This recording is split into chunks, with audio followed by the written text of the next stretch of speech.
고린도후서 2장은 어제 말씀드렸던 바울의 세 번째 서신과 밀접한 관련이 있습니다.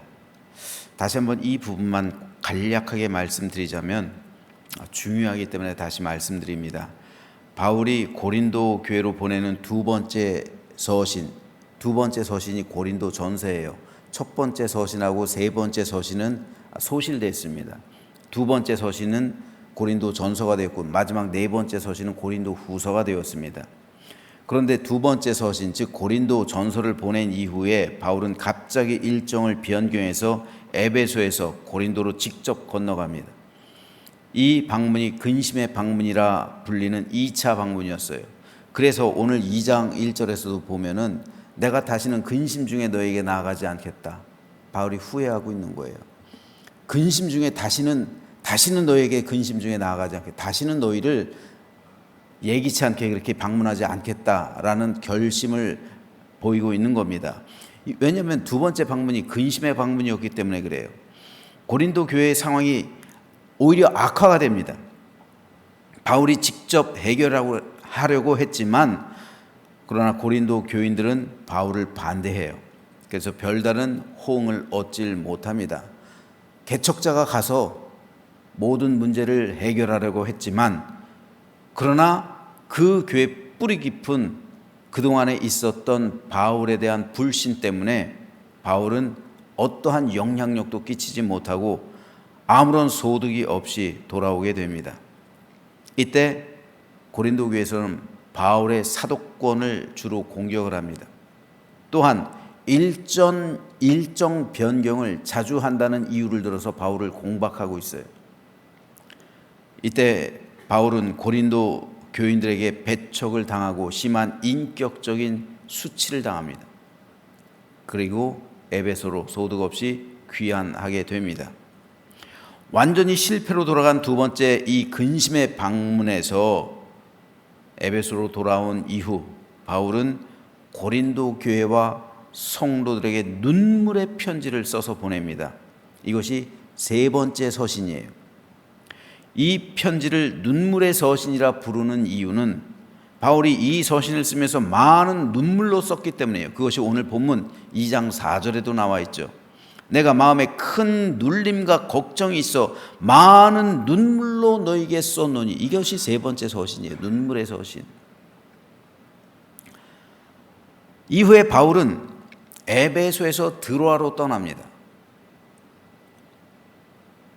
바울은 본래 드로아에서 고린도에서 소식을 가지고 오는 디도를 만날 계획이었어요. 하지만 만나질 못하고 있어요. 디도가 오질 않았습니다. 너무나도 걱정이 되는 거예요. 드로아에서 복음을 전해야 되는데 오기로 한 디도를 만나질 못하니까 복음을 제대로 전하지 못하겠는 거예요. 바울의 마음에 얼마나 근심이 있었으면 드로아의 복음의 문이 열렸는데도 복음을 증거하지 않고 바울이 다음을 기약하고 우선 마게도냐로 건너가요. 그래서 이것이 오늘 본문에 기록되어 있잖아요. 내가 그리스도의 복음을 위하여 드로아의 이름에 주 안에서 문이 내게 열렸으되 내가 내 형제 디도를 만나지 못함으로 내 심령이 편하지 못하여 그들을 작별하고 마게도냐로 갔다. 자, 이후에 바울은 다시 돌아옵니다. 고린도 교회 모든 문제가 해결된 후에 예루살렘으로 귀환하면서 일부러 이쪽 지역으로 건너와요. 일부러 거꾸로 건너와요. 그래서 드로아에 들립니다. 그래서 밤새도록 강론하잖아요. 그래서 견디다 못한 청년이 떨어져 죽잖아요. 유두고가 떨어져 죽은 사건. 그것이 바로 이 드로아에서 있었던 사건이에요. 돌아올 때 있었던 사건이에요. 얼마나 미안했으면 일부러 돌아와요. 일부러 돌아와서 이 드로아에서 복음 사역을 밤새도록 하다가 유도고란 청년이 떨어져 죽고 바울이 살린 사건이 그때 있었던 일입니다. 지도를 하나 보시죠. 드로아, 저희가 바로 트로이예요. 트로이의 목마할 때 트로이. 자, 아시아 지역에 있습니다. 경계선이 잘 표시는 안 되어 있지만은 경계선이 있어요. 이렇게 점선으로. 아시아 옆에는 갈라디아 지역이에요. 그죠? 그리고 아시아 밑에는 루기아 지역, 밤빌리아 지역, 그리고 다소라는 것은 사도 바울이 태어난 장소죠. 길리기아예요. 이것이 바로 성이라고요. 우리나라로 말하면 경기도, 충청도, 강원도 하는 그 경계예요. 로마 지역의 경계란 말입니다. 그러니까 아시아는 지금의 아시아가 아니라, 그래서 소아시아라고 부르는 거예요. 저기를 소아시아 7교회, 버가모, 에베소, 빌립보, 골로새 이런 데가 있는, 라오디게아 이런 데가 있는 곳이 바로 아시아예요. 그래서 우리 지금 아시아랑 헷갈리니까 소아시아라고 부르는 거예요. 저 아시아에 있던 지역, 버가모도 있고 에베소도 있고 밀레도도 있죠. 그리고 드로아도 저기 있었어요. 저기서 왼쪽에 마게도니아 지역으로 넘어가는 거예요. 마게도니아에는 대표적으로 빌립보 그리고 데살로니가가 있었고요. 그리고 그 밑에 아가야 지역이 있어요. 아가야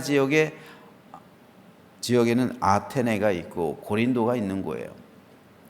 자, 이렇게 바울이 드로아에서 마게도냐로 디도를 만나기 위해서 건너가는 거예요. 드로아에서 만나기로 했는데 만나지 못하니까, 그리고 드디어 마게도냐로 갔을 때 뻔하잖아요. 디도가 오는 지역이 데살로니가 아니면 빌립보. 아마도 그 가운데 한 군데서 바울은 디도를 만났을 겁니다. 그래서 고린도후서 2장은 세 문단으로 이렇게 구별이 됩니다. 4절까지는 근심의 방문 이후에 재방문 연기 및 눈물의 편지를 기록한 이유를 설명하고 있어요. 그리고 5절에서 11절은 징계받은 자들에 대한 용서와 위로의 당부를, 그리고 12절에서 17절은 마게도냐 여정 회상 및 자신의 사도직에 대한 바울의 인식과 기본 자세를 설명하고 있습니다.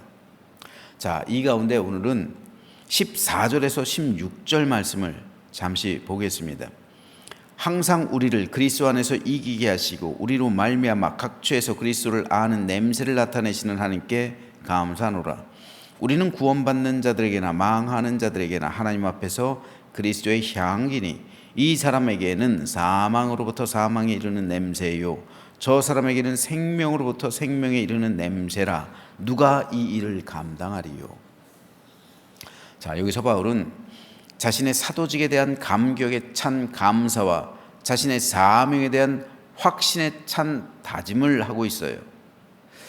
이것은 바울이 마게도니아 지역에서 디도를 만났기 때문에 그래요. 즉 디도와의 만남을 통해 고린도 교인들의 회개와 바울을 따뜻하게 받아들일 것이고 다시 오게 된다면, 그리고 바울에게 순종하겠다는 약속을 전해 듣게 됩니다. 그래서 바울의 모든 근심이 사라지는 거예요. 그리고 하나님께 감사합니다. 감사를 드리고 있어요.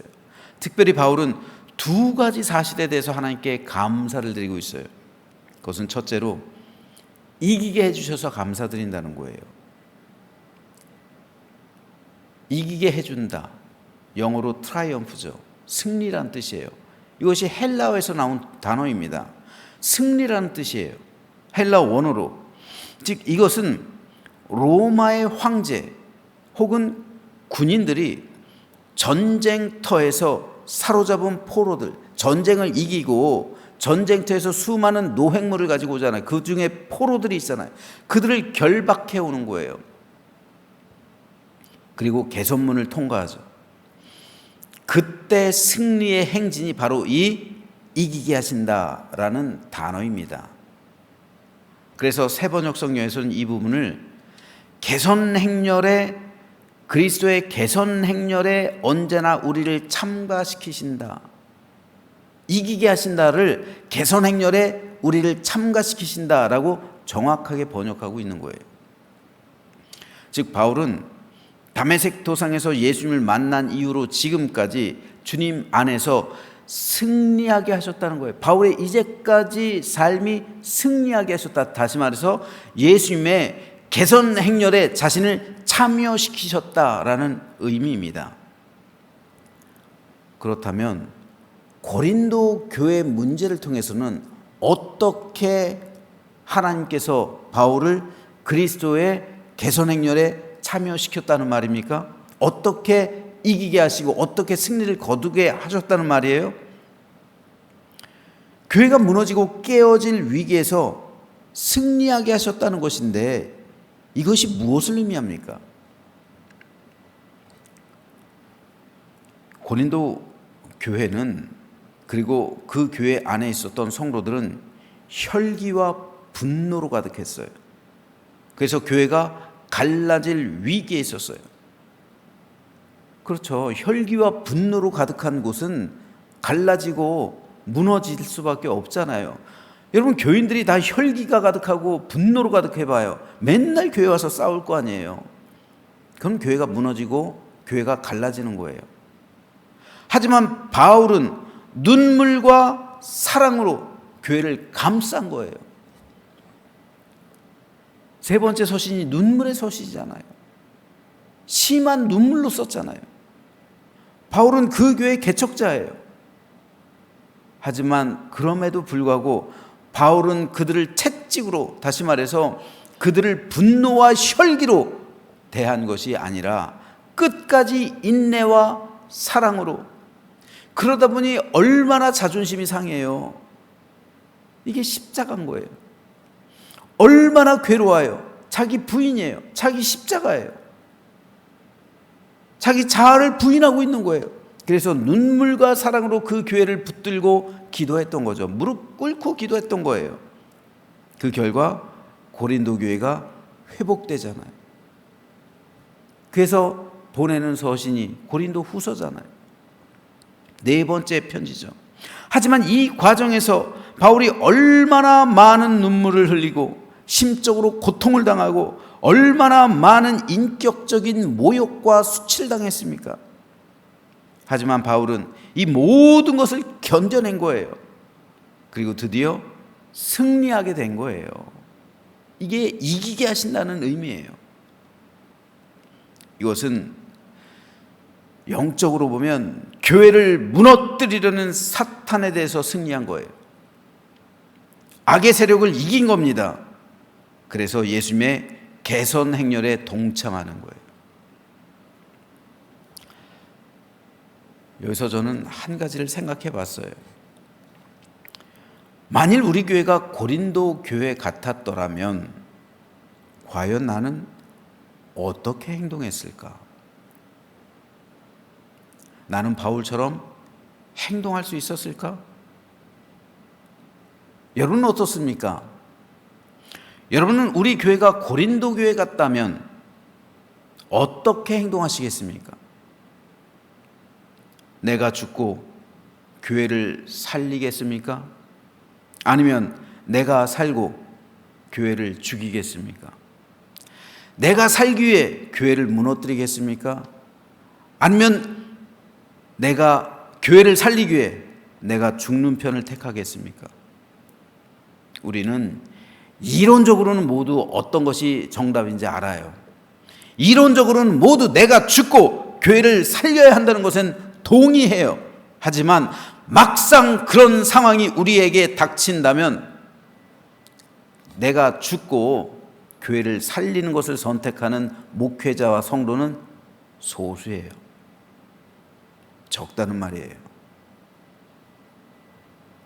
놀랍게도 실제적인 상황이 내 삶에, 우리 교회에 닥치게 된다면, 그리고 각자 한국 교회에 닥치게 된다면 적지 않은 목회자와 성도들이 내가 살기 위해 교회를 죽이더란 말이에요.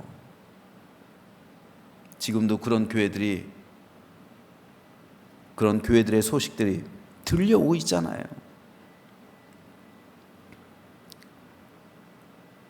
우리는 이기게 하신다는 바울의 고백을 오늘 우리도 할 수 있어야 돼요.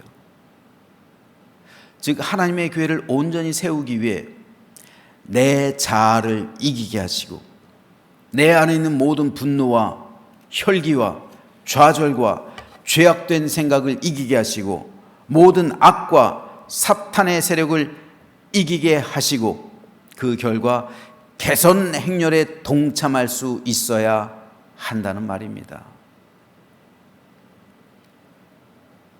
그래야 우리가 주님의 칭찬을 받는 거죠.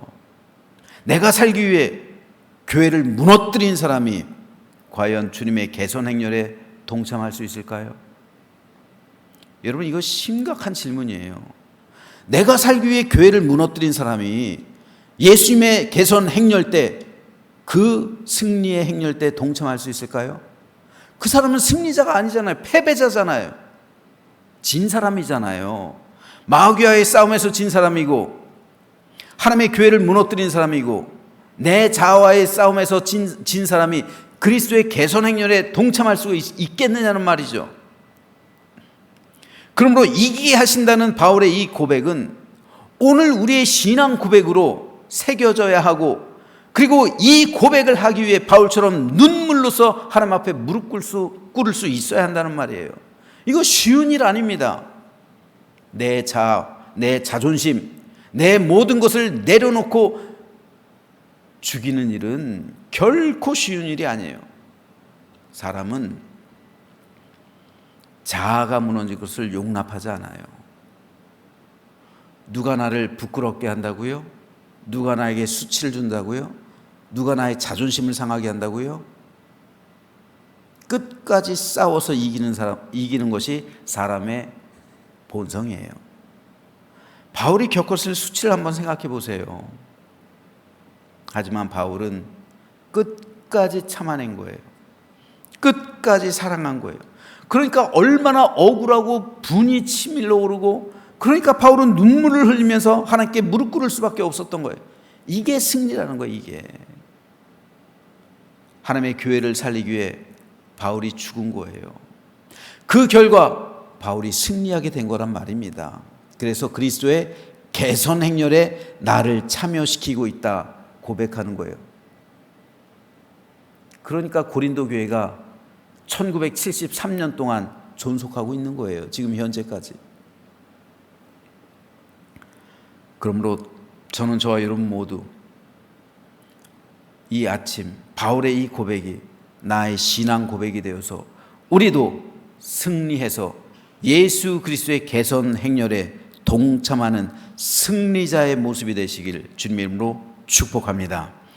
두 번째로, 바울은 하나님께 그리스도를 아는 지식의 향기를 어디에서나 우리를 통하여 풍기게 하시는 하나님께 감사를 드립니다 라고 고백하고 있어요. 이건 역시 로마 황제의 개선 행렬과 관련이 있습니다. 전쟁에서 승리한 사람들이 이제 포로들을 이끌고 개선 행렬을 할 때 사람들은 길가에 향을 피웠어요. 그리고 그들을 환영하는 거예요. 그런데 이 향은, 길가에 피운 향, 그 향기죠. 개선 장군들을 축하하는 거예요. 승리의 기쁨을 누리는 겁니다. 그런데 이 향은 개선 장군들에게 있어서는 기쁨과 승리와 축복과 환영의 향기예요. 그렇죠? 우리도 언젠간 천국에 이렇게 입성하겠죠. 기쁨과 승리와 축복과 환영. 그리스도께서 그렇게 천국으로 개선 행렬을 이끄는 것처럼 우리도 그렇게 들어가겠죠. 하지만 전쟁에서 져서 끌려오는 포로들에게 있어서 이 향은 자신들의 죽음을 알리는 사망의 냄새란 말입니다. 그렇죠? 로마에 오기까지 이 향기는 나지 않아요. 근데 로마 시내 개선문에 딱 도착하니까 향기가 나기 시작해요. 사람들이 환영하는 거예요. 그런데 이 향은 개선 장군들에게 있어서는 승리의 향기인데, 포로로 끌려오는 사람들에게는 내 죽음이 다가왔다는 거잖아요. 로마에서 어떻게 될지 알아요? 처형을 당할 수도 있고. 그러니까 이것은 그들에게 있어서는 사망의 냄새가 되는 거예요. 자신들의 죽음을 알리는. 똑같은 향기인데 어떤 이들에게는 생명의 향기가 되는 것이고 어떤 이들에게는 죽음의 냄새가 되는 겁니다. 똑같은 장소에서 나는 향기가 어떤 사람에게는 축복의 향기가 되는 것이고 어떤 에게는 저주의 냄새가 되는 겁니다. 이것이 바로 승리했느냐 승리하지 못했느냐에 달린 거예요.